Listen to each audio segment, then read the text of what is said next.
What's going on? This is Dylan with Dylan Talks Tone, and we got a special video for you today. We're going to talk about why you can build a parts caster, but you can't build a Les Paul copy. What's the deal with all this?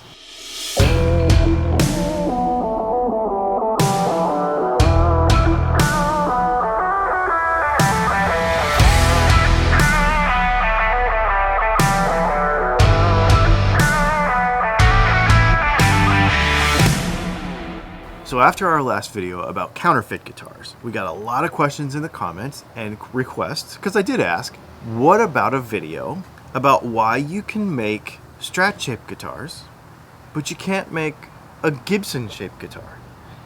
You can use a Warmoth peg head that looks like a Strat, but you can't use a Gibson-shaped peg head.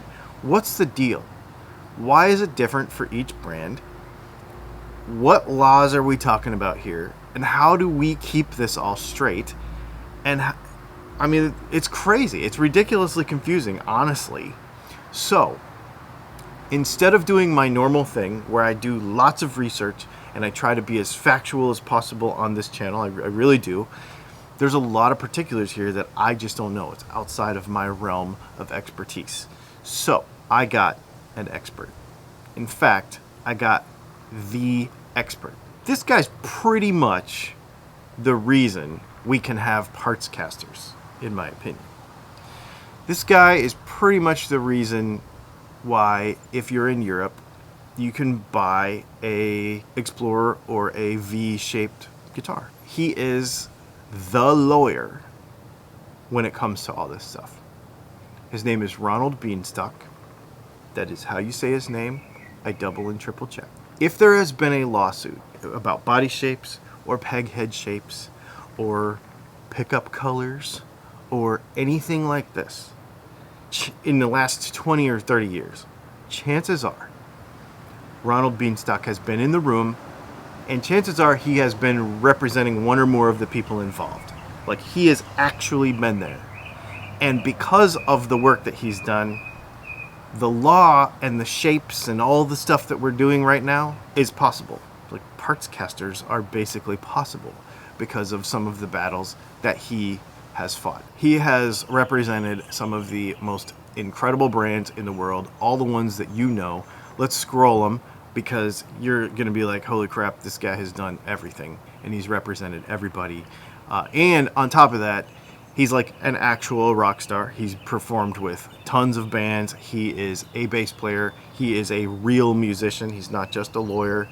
Before we get started, I just want to tell you, this is only about a third of the content that I shot with him, and the rest of it, we'll talk about that at the end of this video. So let's ask him, first of all, Ron, when it comes to all this law, a lot of people in the comments of these videos, they'll say, well, the patent has expired, you know, it should be copyrighted. They use all these terms interchangeably. So what are we talking about here? Trademarks, patents, copyrights. What is it? All right, let's be succinct. So we're talking about trademark. However, there are three things we should be very brief about. In intellectual property, which is involving this entire panoply of issues, there's copyright, not applicable to anything we're talking about. That's our musical side, right? Another day, another time. Trademark, which can be product configurations, the shape of a body, the shape of a headstock, all right, product configurations, trademark, word marks, service marks, Dylan pickups, best pickups in the world, made by Dylan, right? All those different things. Those are service marks. Those are word marks. You have I think you've got a word mark on your hat right there, a stylized, that's, people call them logos. That's a stylized mark. And then we're on to the world of patents, which can be utility function. In pickups, that could be you making a, quadruple stack thing that's got a built-in laser jet that, could also shoot out, water, or make it a combination dental pick in the same time you're, working on scales, new meaning to the word scale there. That could be utility. And then design. Here's what people just don't get. The design patent, which lasts for 15 years, can subsist at the same time you have a trademark. So you could have a design patent in a body shape at the same time you have a trademark. And people's heads literally do go pop when they go, I don't understand. They're not mutually exclusive. I just wanted to be clear that in the business we're in terms of the music business, instrument business, that Fender had a design patent on a body shape, but that expires. In those days, it was 14 years. They never proceeded at any point to get a trademark, which I'm giving you a hint. We can go now into that question. Okay, so that being said, if trademark like this, the logo on my hat, or if it's a whatever, we know this one. This one's easy. So what can be trademarked? Okay. And one of the best questions you could ask, because it's confusing to a lot of people. And when we first started our conversation about this, let me reiterate what you had said, because I don't know, that'll come from me as well as you. Things you read on the web are in the world of, holy cow, I can't believe somebody believes what that person just wrote, but they do. And how do I know that? Because every day I get 30, 40 emails about all these issues that we're talking about. These shapes, these headstocks, can I do this? Can I do that? The amount of misinformation is spectacular. So what can be trademarked is the good overall question. It requires some quick conversation. So let me be brief as I can. A body shape, sure. Can you apply for a trademark? Yes. That doesn't mean A, you're going to get it. It doesn't mean it's unique. It doesn't mean it's got secondary meaning with the public. It doesn't mean you're going to get onto the principal register, which you and I had little writings about, or the supplemental register. And so let's explain that. The supplemental register is sort of like the AAA farm team of baseball, and then there's the major leagues. There are things within the supplemental register that give you certain protections, and then certain things you cannot get in supplemental as you would have in the principal. Okay, so now we're getting kind of into the meat and potatoes of things. If a shape can be trademarked, if you can make a shape into a trademark and that is an identifying thing for a brand, then that means a peg head could be trademarked. So why can we not use a Gibson peg head, and why can we use a Fender peg head like a Strat or a Tele? Okay, it's an everyday question. You're talking about something I did in 1996 or 98, I believe at the time. And what people don't understand is that at that time, because the misinformation on the web is spectacularly bad and wrong, was that my clients, I had 5 clients making necks in the, as we would call in our business, the pre-CBS headstock, right? The smaller, now referred to as the 733 trademark, the small pre-CBS FMEC headstock versus FMIC headstock. So my clients have been making those headstocks for 20 years. Fender wrote letters, and this is not something I'm telling client confidence of because it's been already on the web put on by various clients of mine. So I can tell you, here's the legal point, because trademark law is often misunderstood. It's not necessarily who came up with something at some point, it's who uses it as a trademark, who uses it in commerce. So our clients were making these headstocks, the smaller ones. At the time, FMIC, the new company, this is almost 10 years, a little after 10 years after they had purchased it, the Bill Schultz era, they had suggested, wait a minute, you can't make those. And my point was, yes, we can, because you stopped making those. You abandoned this 733, which you didn't own then. Nobody had the mark then. And I suggested, well, my clients have superior rights. They've been making it for 20 years. Let's not quibble. We'll do a license with you. And it's public record, so you can find it. Everybody knows the details of that because you've seen Warmouth post it, so you know what the substance of that license is. So my clients can make those headstocks as replacement necks, right, for anybody who has the need to replace a neck with that headstock. Where I draw the line on these very issues is that no, don't put a decal on that and say it's Fender. I'm not for that. And don't put your own name on it if it's a Fender headstock, because now you're saying, well, the headstock, which is a source indicator for Fender, I'm putting my name on it so people can be confused with who the source is. The source is still Fender. So you put something else on that, that's fine. I don't believe in decals. And then the counterfeit issue, I know we'll get to last, but I am not interested in working with counterfeiters in the least. They are the bane of all of our existences. So can you make a counterfeit? Yes, you can, because now we need to get to the body shape issue. That leads us to body shapes. Why can we use the Fender body shapes, but we can't use the Gibson ones? Because in 2009, I tried a case where 17 people opposed Fenders.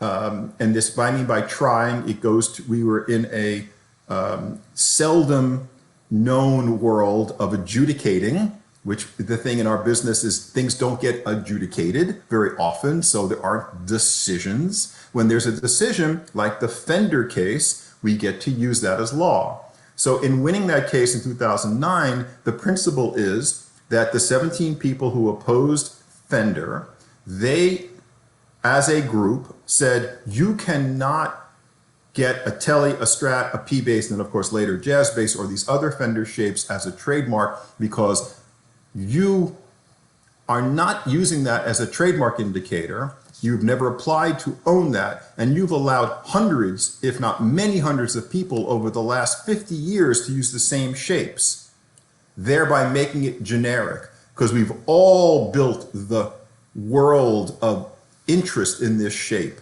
So the Strat, the Tele, the P-Bass, Jazz Bass, and all those other shapes became generic. All right, Fender was unable to make a trademark out of those shapes. Yes, you have a question, I can tell. I do. So if they, let's say in 1950, they applied for a trademark for those shapes and they methodically defended that trademark throughout the years, none of us would be making parts caster Teles. But they waited too long until it was a generic shape. Is that correct? You're almost there. You're almost there. It's several things occurred that they never treated it as a trademark. All right? They never said, this is our proprietary shape, right? They didn't apply to own the trademarks. That's to your point. They didn't treat them as a trademark. They allowed everybody else to make it. And then in 2003, decided, now I want to own it. Except at that point, it was 50 plus years too late. Now, everybody's going to say, well, how is that different from Gibson? Well, in the 90s, nobody would band together to oppose, after we had our heritage case, which I thought established pretty much the principle of what changes could be made on a Gibson involving heritage, which they're still being made today. Gibson realized, well, we only have a couple of trademarks. We're going to apply for these body shapes, right? That's so the Les Paul and the V and the Explorer and SG and others, and no one was there to oppose them. Could people have opposed them? Yes, but nobody did. Maybe they were intimidated, maybe they weren't, who knows why. Those conversations were had and people said no, they just weren't going to do it. It took a lot of people to get together on that Fender case. 17 companies to get together is a big deal. So Gibson went ahead, applied, and received U.S. trademarks for the V, the Explorer, the SG, and later on applied to own the 335. However, the United States Patent and Trademark Office said, wait a minute, we think this shape, this 335 shape, can't get to the principal register. So moving forward, when Gibson sued a client of ours, John Hornby Skews in Ninth Circuit in California, which literally went to trial, but we did not get an adjudication because Gibson, they, during their trial phase, withdraw, if you will, with prejudice, right? And so the case was terminated, and we never tried the case in terms of our position that those shapes were generic. Lots of people make Les Pauls, even though they write letters. Lots of people make SGs. Lots of people make 335s particularly. And also there's a separate case still pending for the 335 case that's called the 335 Opposition Group, where a group of 10 companies have said and banded together that the 335 is a generic shape. And I am of the mindset, and I am going to be bold here on your YouTube, to say absolutely that it's a generic shape. I mean, you've got Harmony and Guild and people from 1960 on making a 335 shape. You're going to be hard-pressed to find a company that hasn't made it. You're going to be hard-pressed to find a company still not making it. Even though Gibson will pressure certain companies, people still make it. And it's become a standard in the industry. One of your listeners, readers is going to say, I'm sure, but they came out with it first. That theory is not how trademark law works. Just because Fender came out with a Strat shape in 1954 doesn't mean it's theirs unless you, as you said, treat it as a trademark, right? Police the mark. Defend the mark. You don't have to go to federal court every 2 minutes. That's not how it works. But at least be in the process of defending it and treat it as a trademark. Fender didn't do that. And Gibson didn't do that for 40 or 50 years either. But another day, another YouTube moment for us. So I know somebody's going to get in the comments and say, yeah, well, this particular brand that got sued by Gibson or whatever, they did make a tiny little change. They like made the horn a little different, or they added like a contour to it or something. So can't you just make like a little tweak and then it's just different and then it's cool? Most people think that a small change is good enough. Unless the consumers recognize that small change in a body shape as being a source indicator for Billy Joe Bob guitars, and I don't know if there's a Billy Joe Bob guitars, and if there is, I'm sorry, it was an example only. But Billy Joe Bob guitars, by doing this or doing that or putting a hole in it, or unless there's something that people can say, Billy Joe Bob guitars, that's what that, I get that, I can see that. Very few body shapes really are if you will, recognizable, right? And I think that a good example is Parker. I think the Parker body shape is very recognizable. Yes, client, yes, helped defend that in the past, but I think that one's a good example, very recognizable.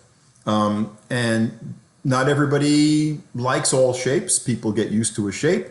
So you may have grown up with your first guitar was a 335 style, right? Double cutaway, semi-hollow body. That was your first. It may have been a Harmony. It could have been a Court. It could have been a Guild, Starfire. It could have been any of these things, right? It could have been a Yamaha. It could have been a Tokai. It could have been, I can go on forever on the companies.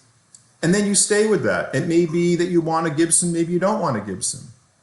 And I think that's what makes something more generic, is that a shape is readily available. People use it as a common expression. They're not saying, hey man, you want to use my 335?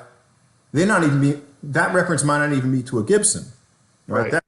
That's just like saying, do you want my Strat? You want to use my Strat? Well, that Strat could be made by one of 200 companies. Same with Telly. We use these things in a generic sense. It's a style, right? Telly style, Strat style, 335 style. Okay, so that's peg head shapes and that's body shapes. The question that I personally have, and I know a lot of people that do what I do have, is let's talk about colors, because we know Larry Dimarzio has this whole double cream thing on the humbucker bobbins, and we're not supposed to make double humbucker cream bobbins, and everybody's like, you can't, that's stupid, you can't trademark a color. Well, I've looked into it, and you can. Tiffany blue, UPS brown, Home Depot orange, all John Deere green, all of those colors are trademarked. So how does that work, and why can he keep a color for like 40 something years? We just went through a win in the TTAB on this very mark. And let's take it back to what we said before. So number one, can a color be a trademark? Yes. You've given examples: Tiffany blue, UPS brown. What classification people forget about? They lose track of the classes. Trademarks are in classes. Pickups are in class 9, which is scientific apparatus. I love saying that. That's awesome. And class 9, sometimes in the past they were in class 15 as music accessories, because 15 is instruments. But we've moved, the USPTO has moved that almost entirely with pickups to 9. So the question is, can there be a color trademark? The answer is yes. With Dimarzio, what is that trademark? Well, you have to look at it, and you have to see it's 2 very specific colored. I have one. How often do we get to have physical, right? There it is. So in the color in my room, it's a little difficult here because I don't use a whole lot of overhead light in this office, but this is a very specific color. People don't understand that. This is not white, right? This is a very specific cream. It's two bobbins and a very specific 6 on a side, right? That's how we've got here. That's the mark. Everybody's going to yell at me, I'm sure, and yell at you to yell at me, and because I'm a lawyer, most people hate lawyers. Sometimes I could really understand that. But look, there are lots of people who are going to disagree with this. Understand that, number one, just because in somewhere in 1959 and 1960, an assembly line worker reached into a bucket of bobbins and came up with occasionally with 2 colors, not exactly like this, thank you, and put them together, that does not mean that Gibson had a trademark in a pickup that was covered with a metal cover that was soldered together.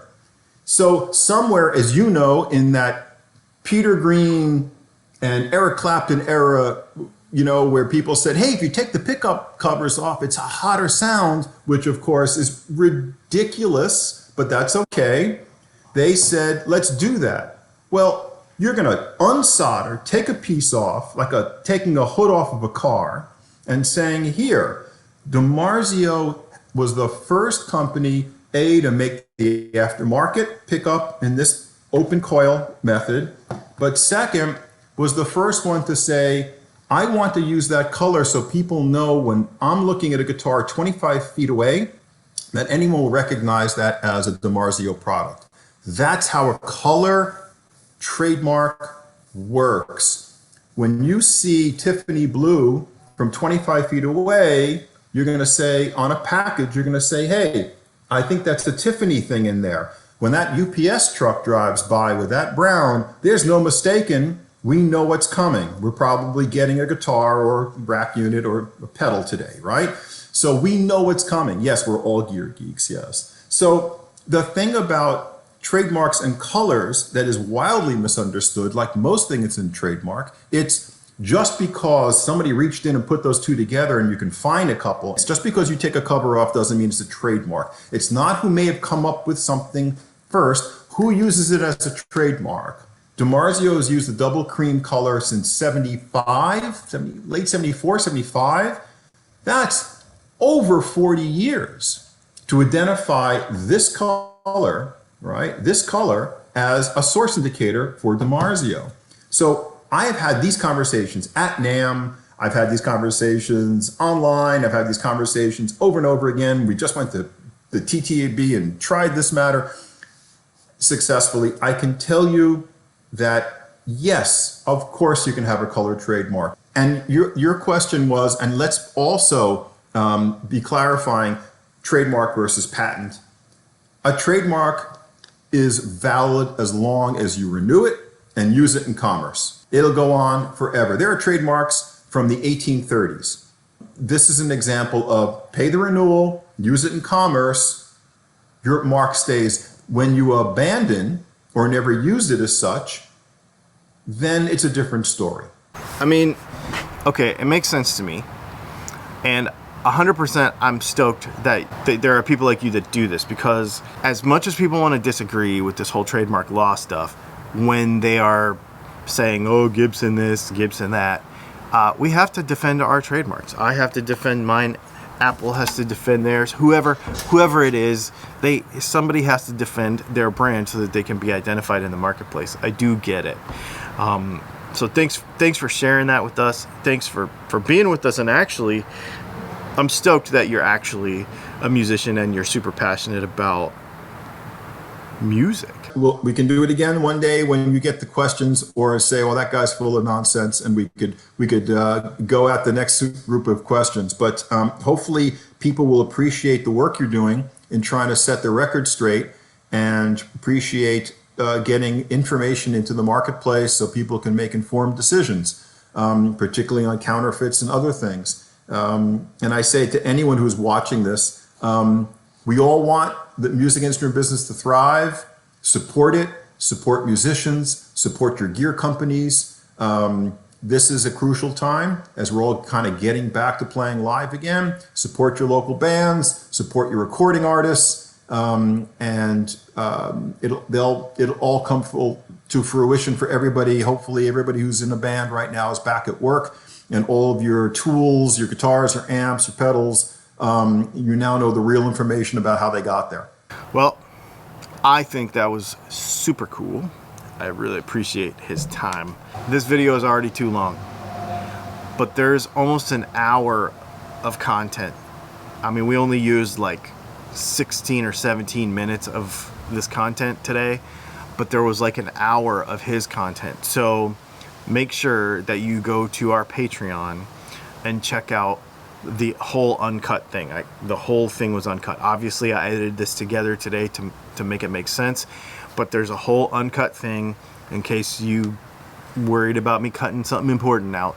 There's a bunch of stuff. There's stuff about Bill Lawrence. There's stuff about counterfeit guitars, more in depth. There's a bunch of stuff that we could not fit in this video over on Patreon. Here is the link, and it's also below. Thanks for hanging out. Make sure you check out our other live stuff. Make sure you check out our other videos. If you have any other questions like about this or anything like this, please let me know. Very cool stuff. Thanks for hanging out, and we'll see you soon.